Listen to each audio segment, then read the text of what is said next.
Welcome back. A packed show today with a whole amazing group of people. Really excited about it.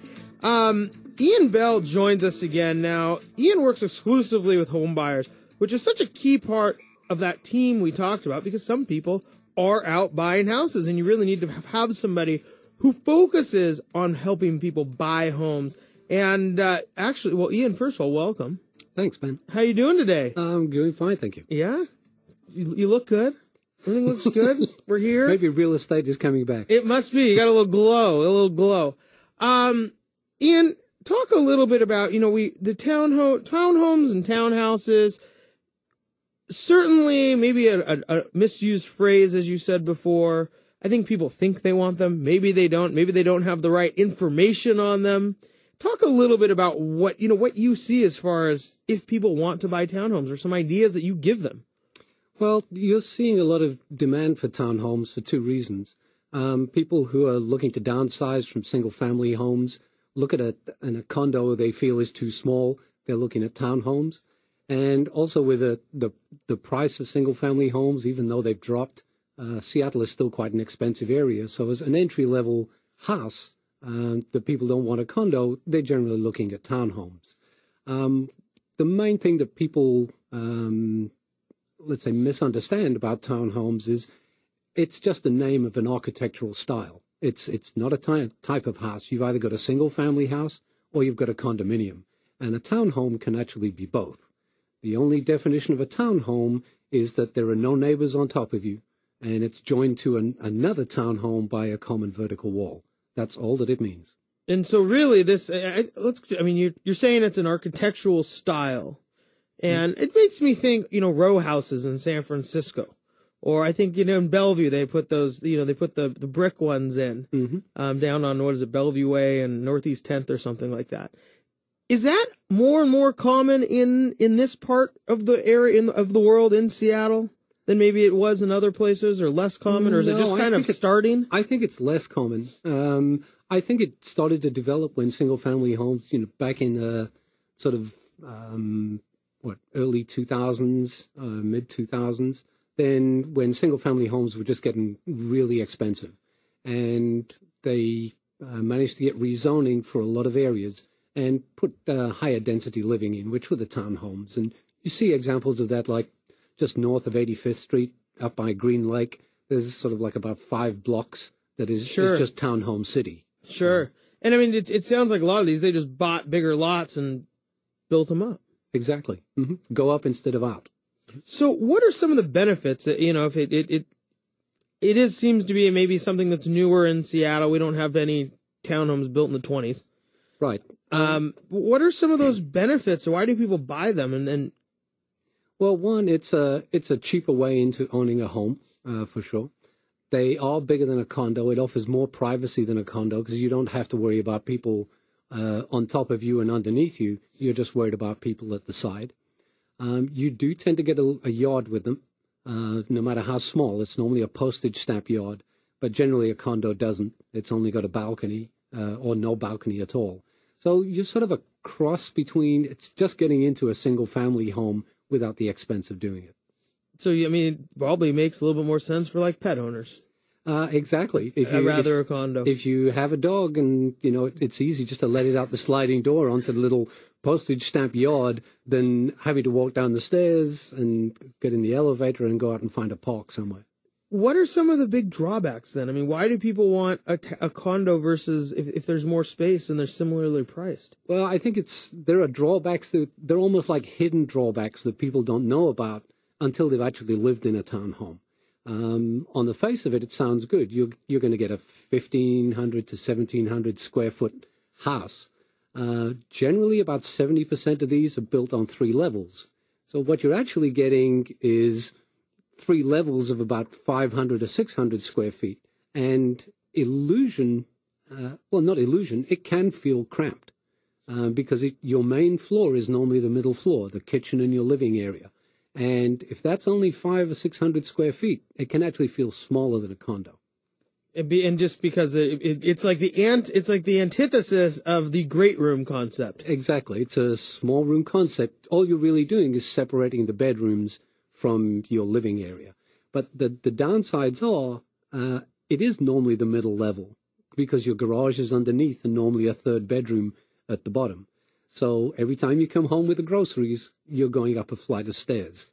Every time you want to take the dog for a walk, you're going down a flight of stairs. Sounds tough on the knees. Tough on the knees, and three-level living, unless you've actually lived three-level living, you don't realize how difficult it is. And what a lot of clients that have seen in hindsight is that they don't use the bottom part of their townhouse. They basically live on the middle floor and the top floor, and the bottom floor never gets used. It's a man cave. A man cave. Put up the big screen TV and rock and roll with some football.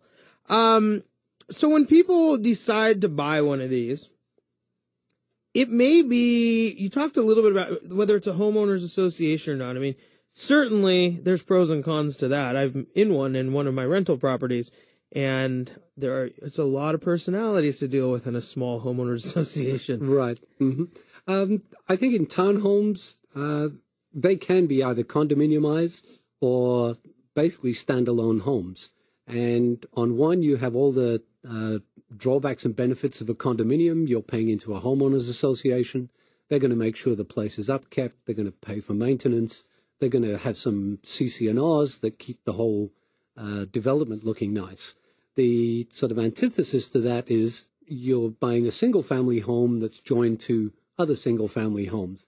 And you need to know if it's not condominiumized, who's responsible for the maintenance, who's responsible for the insurance, because, if you burn down your roof, it's one thing, but if you burn down the roof next door, who pays for that? You want to make sure Sounds like a bad 4th of July. It's bad 4th of July. You want to make sure nobody can paint. When are you going to paint? With a condo association, it's normally saying, okay, we're going to paint every 10 years or 15 years or 5 years. When it's non-condominiumized, you're leaving that little bit up in the air. And so then, can your neighbor afford to paint when it really needs to be painted? Does he want it sort of green and the other guy wants it purple? How do you resolve those things? So there are a real lot of hidden nightmares that could come up. It's yours, but there's just a little bit more community choices to be made. Yeah, and so you really have to be pretty good friends with your neighbors. Which is less and less. I tell you, less and less people. We live and we have our neighbors, and not in a townhome, but we wave to them. Never do. It is amazing how socially separated neighbors can be nowadays versus, I think, what it seemed to be before. Townhomes, I mean, that's something you do have to think about when you commit. Mm-hmm. You're going to be making some decisions with these people. Exactly, and so you better make sure they're good neighbors. How do you do that? Well, I tell all our clients, go knock on the door, because what a lot of people don't realize, there's actually a clause in your inspection that there's a neighborhood review, and you can do it in an inspection period. And I tell all my clients, go and knock on the neighbor. Go and see who they are, who they live there, what do they look like. And if you have any doubts whatsoever, trust your gut. Because that's what you do when you normally meet people. And if you just go, I don't like the neighbors. And if they invite you in for a beer, you found the right place. Exactly. We're here with Ian Bell, president of First Exclusive Real Estate. Ian, what about, when you start thinking about this group living, or you're also insuring it with the group typically, or no? Yeah, if it's condominiumized, yes, you're paying into a central fund that pays for the insurance. When it's non-condominiumized and it's like a single-family home, you're each responsible for your own little section of the row house, if you like, your own little row house, and the land underneath you. Now, again, you better hope that your neighbor keeps his insurance up, because if his townhouse catches fire and destroys yours, you want to be claiming on him. And when there's no That's an interesting conversation. Exactly. How's your insurance? What insurance? That's right. And then, the other big thing is, I like to think about these kind of exit strategies, because in today's world, especially in townhomes or condos, and we work with people on their mortgage, you have to think about, well, if you want to move out, or if you have kids, your family changes, this may not be big enough. Mm-hmm. Renting it can be different than if you own a single family, can it not? Yes, it can. Generally, if it's non-condominiumized, you can rent it. you don't have any problem. Although there may be an agreement, a loose agreement, just like the painting and the roof amongst, if there's, let's say, 5 townhomes in a row, you may have an agreement that says, hey, nobody's going to rent out. So you've got to make sure that you look at that before you even think of buying it. And it's always going to be a possibility. Everybody thinks it's the last place they're going to live.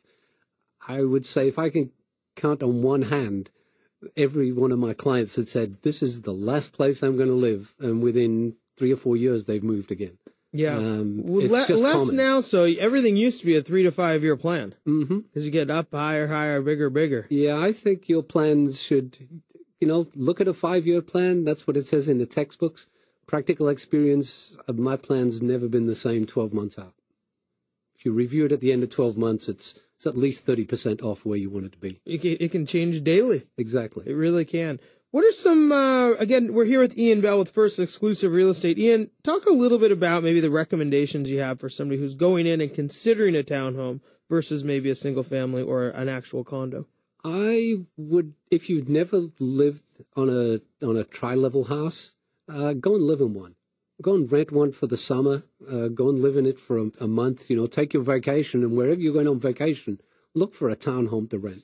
And just see what it's like to live in there, because the last thing you want to do is buy one, and then basically 3 months later you're going, oh, my knees are killing me.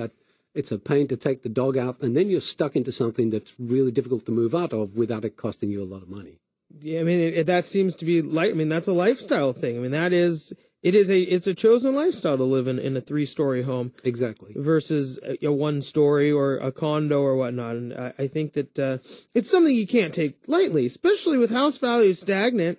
You can't always just get out of it. No, because your costs of getting out, as you know, it's what? 10% of the cost of the house. So you're going to lose money on it in a stagnant economy. And you're going to want to move out, because every day going up and down those stairs, if it bugs you, it's going to bug you every single time you do it. Well, for a guy like me who can't figure out how to get his phone off the charger into the car before I get to the garage and start the car, running in and out pretty much every day, I think that probably wouldn't work for me. Exactly. I mean, you got to think about that stuff. If you're I don't know what they call it, type A, or I don't know who's type A, type B, type C. You never hear anybody say, oh, I'm so type B. But the type Aers always seem to be willing to admit it. And the people who are just looking for their keys frantically every day. Exactly. Yeah. There is one more thing about townhomes that's really important that I forgot, is check the garage, because they are generally the smallest garages you can find. And we've had clients that have loved the townhome, gone to buy it, and in the inspection, guess what? The Toyota Highlander doesn't fit in. Or they've been built so much together that you can't actually turn into your garage. Especially these townhomes where the 4 garages are facing each other, you sort of, you're doing like a 3-point turn to get into your garage and out again. And that becomes a pain really quickly. So there's actually, it sounds to me that there's quite a few little things, little quirky things that go on in a townhouse that can make it something you really do need to consider before you just buy. Yeah, they can be small quirky things, but emotionally and practically, they can sort of loom really large once you're living in one. Well, if you leave your house in your car and it takes you 4 points to get 4-point turn to get out, and then you got to run back upstairs to get something you forgot, I could imagine that would get old quickly. But the location is typically really good. Yep, but they're normally in city locations, so it's a trade-off.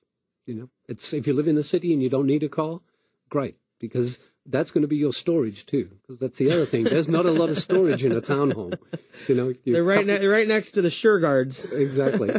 Well, Ian, thanks so much for joining us again. That's Ian Bell, president of First Exclusive Real Estate. When we come back, a lot of people might be thinking about, hey, can I afford a townhome, or how much should I spend on a house? And the wrong place to turn is probably directly to a mortgage lender. Mindy Crary is going to join us, and we're going to talk about why conscious spending is a thing that's coming up. My name is Ben Brashen. You're listening to Brashenomics.